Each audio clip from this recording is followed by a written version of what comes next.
Konsep dasar pengembangan kurikulum pendidikan tinggi KPT berorientasi KKNI OB MBKM. Assalamualaikum warahmatullahi wabarakatuh. Sampurasun. Selamat datang pada penyelenggaraan pendidikan dan latihan peningkatan keterampilan dasar teknik instruksional (PKIT) yang digelar P3AI Universitas Pasundan pada mata latih Konsep Dasar Pengembangan Kurikulum Pendidikan Tinggi KPT berorientasi KKNI OB MBKM.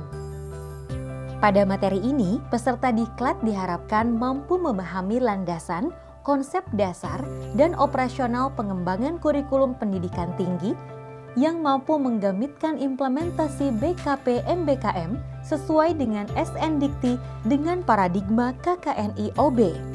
Acuan untuk memperkuat materi ini adalah sebagai berikut. Pancasila, terutama sila pertama. Undang-Undang Nomor 12 Tahun 2012 tentang Sistem Pendidikan Tinggi. Permendikbud Nomor 3 Tahun 2020 tentang SN Dikti. Panduan penyusunan KPT di era Industri 4.0 untuk mendukung MBKM, Belmawa 2020. Buku Panduan Merdeka Belajar Kampus Merdeka, MBKM. Kriteria C6 Pendidikan Apps 4.0. Yang pertama kurikulum, yang kedua pembelajaran, yang ketiga integrasi penelitian dan PKM dan pembelajaran, yang keempat suasana akademik. Poin kelima dan keenam evaluasi capaian IKU IKT. Ketujuh, penjamu proses pendidikan. Kedelapan, kepuasan pengguna.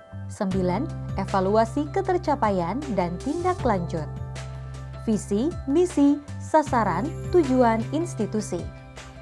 IKT dan keterampilan abad 21. Pada pembahasan materi ini, masih banyak permasalahan yang sering ditanyakan. Berikut ini adalah permasalahan yang sering ditanyakan.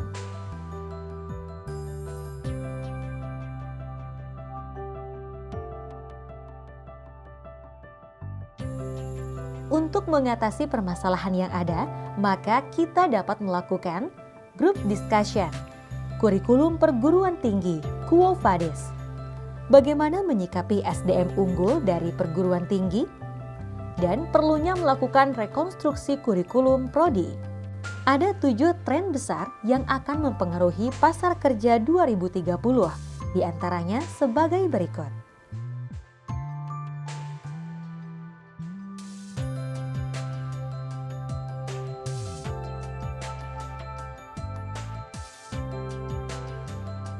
Mari kita mengkonstruksi jawaban terhadap pertanyaan di atas, baik sebagai pimpinan fakultas, prodi, dan dosen yang akan melakukan rekonstruksi kurikulum sesuai dengan peran masing-masing melalui pertanyaan berikut. Apa relevansinya dengan rekonstruksi kurikulum? Apa rasionalisasi rekonstruksi kurikulum PS? Bagaimana dengan kondisi Indonesia dan global dengan rekonstruksi kurikulum PS? Relaksasi yang dapat dilakukan diantaranya fleksibel dan adaptif, artinya dapat menerima perubahan baru, paradigma baru, dan secara periodik dilakukan audit. Inter, multi, dan transdisiplin dalam menjalankan tridharma, pendidikan, penelitian, dan PKM. Theory building sama dengan complex problem solving. Dosen penggerak yang mampu memfasilitasi dan menginspirasi mahasiswa belajar. Materi dan media belajar terbuka, artinya materi yang dapat digunakan bersama dan dijamin bersama kebaharuannya. OER. Memanfaatkan digital technology, big data science, dan AI.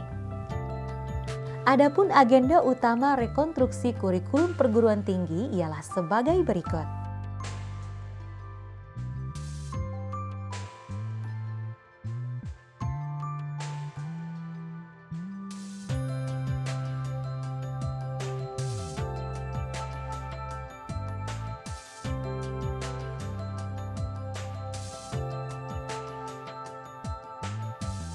Kurikulum harus dibangun di atas landasan yang kuat agar tujuan kurikulum tercapai sesuai dengan kebutuhan.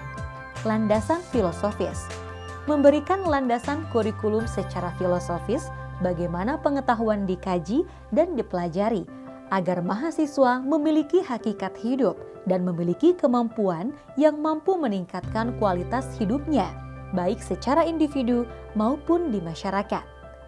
Landasan sosiologis memberikan landasan kurikulum sebagai perangkat pendidikan yang terdiri dari tujuan, materi, kegiatan belajar, dan lingkungan belajar yang positif bagi perolehan pengalaman pembelajar yang relevan dengan perkembangan personal dan sosial pembelajar.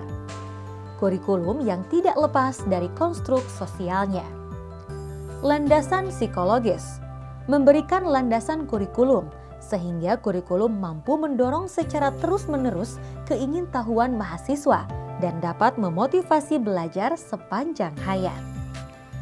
Landasan historis memberikan landasan kurikulum yang mampu memfasilitasi mahasiswa belajar sesuai dengan zamannya, kurikulum yang mampu mewariskan nilai budaya dan sejarah keemasan masa lalu, dan mampu mempersiapkan mahasiswa agar dapat hidup lebih baik di abad 21, memiliki peran aktif di era industri 4.0, serta mampu membaca tanda-tanda perkembangannya.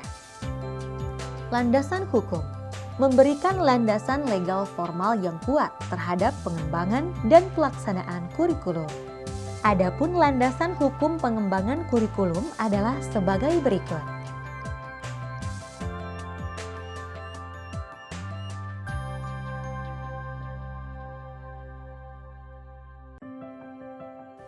OB adalah pendekatan dalam sistem pendidikan dengan fokus yang jelas dan mengatur segala sesuatu dalam sistem pendidikan, sehingga kemampuan apa yang penting bagi mahasiswa dapat dilakukan pada akhir pengalaman belajar mereka. Pendekatan siklus OB dalam kurikulum adalah sebagai berikut. Outcome Based Curriculum, OBC. Bagaimana kurikulum dikembangkan berdasarkan LO atau CPL, Outcome Based Learning and Teaching, OBLT. Bagaimana LO atau CPL dicapai, Outcome Based Assessment and Evaluation, OBAE. Bagaimana LO atau CPL dijamin pencapaiannya. Tujuan BKP MBKM diantaranya meraih capaian pembelajaran lulusan dengan kompetensi tambahan, baik soft skill dan hard skill, sesuai dengan kebutuhan perkembangan zaman. Internalisasi sikap profesional dan budaya kerja yang sesuai, serta diperlukan bagi dunia usaha dan atau dunia industri, sehingga terjadi link and match. Menyiapkan lulusan sebagai pemimpin masa depan bangsa yang unggul dan berkepribadian. Hak belajar mahasiswa sarjana dan sarjana teknik maksimal 3 semester di luar prodi atau PT dapat dilakukan dengan ketentuan 144 SKS mengikuti seluruh proses pembelajaran di prodi dan PT-nya sendiri. 4-11 semester atau lebih dari sama dengan 84 SKS di dalam prodi. 1 semester 20 SKS di prodi berbeda dan PT sama. Dan kurang dari sama dengan 2 semester atau kurang dari sama dengan 40 SKS di prodi sama, PT berbeda. Prodi berbeda, PT berbeda, dan atau BKP di luar PT. Ketika menentukan bobot SKS mata kuliah, penting diperhatikan pengertian SKS berdasarkan Permendikbud Nomor 3 Tahun 2020. SKS atau Satuan Kredit Semester adalah takaran waktu kegiatan belajar yang dibebankan pada mahasiswa per minggu, per semester dalam proses pembelajaran melalui berbagai bentuk pembelajaran, atau besarnya pengakuan atas keberhasilan usaha mahasiswa dalam mengikuti kegiatan kurikuler di suatu program studi. Evaluasi dan pemutakhiran kurikulum secara berkala tiap 4 sampai dengan 5 tahun yang melibatkan pemangku kepentingan internal dan eksternal, serta direview oleh pakar bidang ilmu program studi, industri, asosiasi, serta sesuai perkembangan ipteks dan kebutuhan pengguna. Adapun siklus kurikulum adalah sebagai berikut. Selanjutnya, tahapan pengembangan kurikulum adalah sebagai berikut. Pembukaan program studi baru berdasarkan Permendikbud Nomor 7 Tahun 2020 tentang pendirian, perubahan, pembubaran perguruan tinggi negeri, dan pendirian, perubahan, pencabutan izin perguruan tinggi swasta, dan Permendikbud Nomor 5 Tahun 2020 tentang akreditasi program studi dan perguruan tinggi. Sistem akreditasi perguruan tinggi berdasarkan Permendikbud Nomor 5 Tahun 2020 tentang akreditasi program studi dan perguruan tinggi. Perguruan tinggi negeri badan hukum berdasarkan Permendikbud Nomor 4 Tahun 2020 tentang perubahan perguruan tinggi negeri menjadi perguruan tinggi negeri badan hukum dan Permendikbud Nomor 6 Tahun 2020 tentang penerimaan mahasiswa baru program sarjana pada perguruan tinggi negeri. Hak belajar 3 semester di luar program studi berdasarkan Permendikbud Nomor 3 Tahun 2020 tentang Standar Nasional Pendidikan Tinggi. Untuk lebih jelasnya, berikut kerangka Merdeka Belajar di Kampus Merdeka. Persentase lulusan S1 dan D4 atau D3 atau D2 yang berhasil mendapatkan pekerjaan yang layak, studi lanjut atau menjadi wira swasta dengan pendapatan cukup. Persentase mahasiswa S1 dan D4 atau D3 atau D2 yang menghabiskan paling sedikit 20 SKS di luar kampus atau meraih prestasi minimal tingkat nasional. Persentase dosen yang berkegiatan tridharma di kampus lain di QS 100 bekerja sebagai praktisi di dunia industri atau membina mahasiswa yang berhasil meraih prestasi minimal tingkat nasional dalam 5 tahun terakhir. Persentase dosen tetap berkualifikasi doktor, memiliki sertifikasi kompetensi atau profesi yang diakui industri dan dunia kerja, atau berasal dari kalangan praktisi profesional, dunia industri, atau dunia kerja.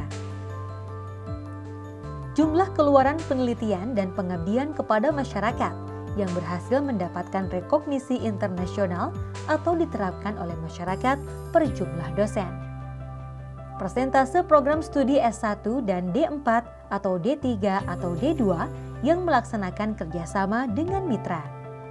Persentase mata kuliah S1 dan D4 atau D3 atau D2 yang menggunakan metode pembelajaran pemecahan kasus, case method, atau pembelajaran kelompok project based learning dengan bobot evaluasi 50%. Persentase prodi S1 dan D4 atau D3 atau D2 yang memiliki akreditasi atau sertifikasi internasional yang diakui pemerintah. Kurikulum adalah seperangkat rencana dan pengaturan mengenai capaian pembelajaran lulusan, bahan kajian, proses, dan penilaian yang digunakan sebagai pedoman penyelenggaraan program studi. Berikut adalah dokumen kurikulum prodi. Demikian, Anda telah mempelajari materi pendidikan dan pelatihan Pekerti. Pada mata latih konsep dasar pengembangan kurikulum pendidikan tinggi KPT berorientasi KKNI OB MBKM. Terima kasih atas perhatiannya. Sampai jumpa pada mata latih berikutnya. Wassalamualaikum warahmatullahi wabarakatuh.